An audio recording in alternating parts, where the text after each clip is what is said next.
Hi, my name is Becky Meredith. The vulnerable population that I have chosen to discuss today is former felons. The reason that I chose this population is because I work in a county jail and I have contact with these individuals on a regular basis. And so looking into their concerns sounded interesting to me. A former felon is an individual that has been convicted of a felony and has served their time in jail or prison.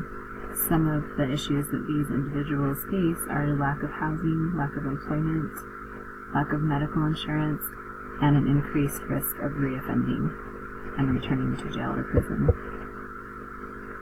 Locally, there aren't a lot of numbers of former felons available on a county basis. The counties and the states aren't required to track former felons.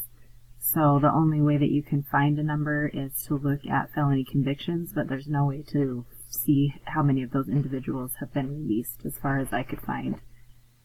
So statewide, 1 to 2.49% of the U.S. adult population in 2010 was convicted of a felony. Nationally, 8% of the adult population in 2010 was convicted of a felony. And as of 2010, 19 million Americans have been incarcerated due to felonies. Internationally, the U.S. has the highest rate of incarceration in the world, but it's not defined by felony charges. That's total overall, and once again, those numbers aren't divided by charges. It's just an overall number. So as far as throughout the world, you can see that the United States is markedly higher than most other countries in the world and their rates of incarceration. Some of the social determinants of health that former felons face are the availability of resources to meet their daily needs. They don't often have housing or employment, things like that they can take care of themselves on a daily basis. They may not have access to education or job opportunities. People are afraid to hire former felons in many cases. They may not have access to health care services. They may not have a quality education. They may not have job training. A lot of these individuals have only obtained a junior high to partial high school education. They lack social support. The social attitudes towards former felons is often negative, and so they don't receive support from society in general. They may have a higher exposure to crime just because of the other issues that we've discussed, and they may live in an area that's more violent. They may live in a lower socioeconomic neighborhood or city. And so they may also face residential segregation because of their income level. They also lack access to mass media and technology that may help contribute to gaining employment and training just because of their socioeconomic status.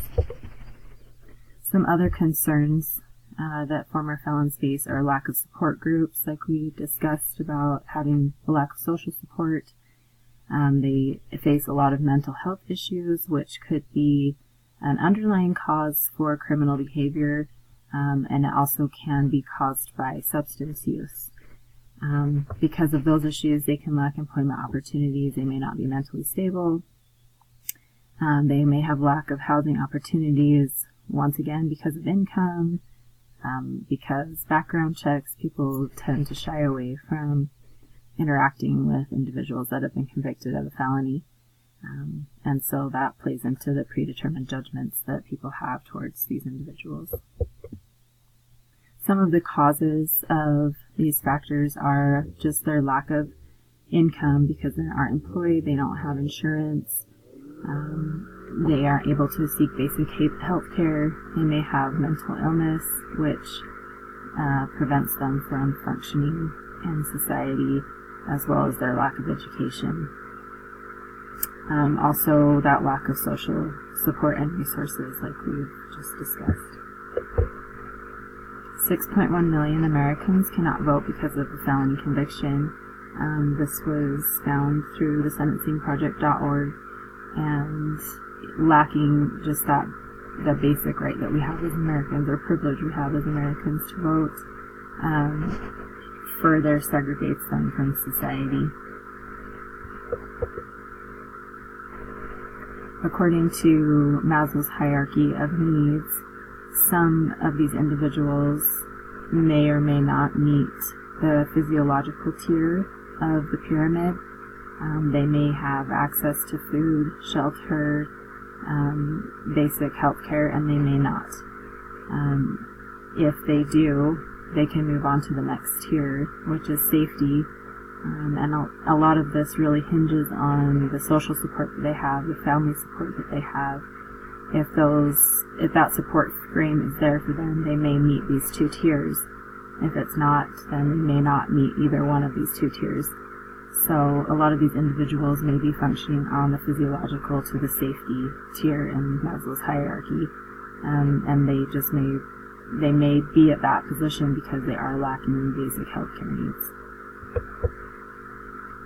Some of the specific concerns as far as communicable diseases that these individuals face are hepatitis A, C, and B because of their lifestyle, because of the areas they live in, because of drug use, which also leads to high risk for HIV and for STIs because of their lifestyle, lack of education, and lack of health care. Other issues related to non-communicable diseases that these individuals face are a lot of the big main diseases: heart disease, hypertension, diabetes, oral health, cancer, and mental illness. And a lot of this stems from not having basic health care. They aren't getting regular checkups, and so when they do have symptoms of some of these disorders or diseases, they aren't being treated. And so these diseases or issues become out of hand. Some of the concerns related to self-care and self-harm are homelessness. Individuals may not have a home to live in. They may not have anywhere to bathe. They aren't able to care for themselves and their basic hygiene needs. It can be because of lack of income, that they don't have the income to meet basic care needs. It can be related to mental illness. They're not stable enough to worry about things like that. Mental illness, as well as risk of reincarceration, can lead to higher suicide rates. A lot of times these individuals are afraid of the risk of going back to jail, and so they would rather turn to suicide or substance use or self-harm than face returning to jail or prison. According to Noble, of the prison inmates released to parole, about half returned to prison for not following a rule, and 13% returned for a new crime, resulting in about a 63% recidivism rate overall. We see this a lot in the county jail. Individuals are on parole most often when they are released from jail after serving their time for a felony, and so they are monitored and watched closely, and so they do have a higher risk of reincarceration if they make a mistake. Individuals that have been convicted of a felony face retaliation for the crimes that they have committed. Once they're out of jail, and even sometimes when they are in jail, they have that risk of others harming them because of the crimes that they have committed. They also are at risk because of their environment. They may live in a high crime area. Also, just knowing of someone's criminal history, sometimes they have violent acts committed towards them.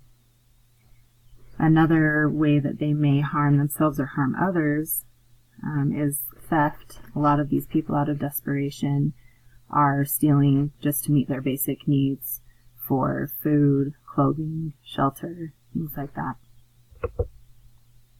Here are my references, and I hope you learned something interesting. Thank you.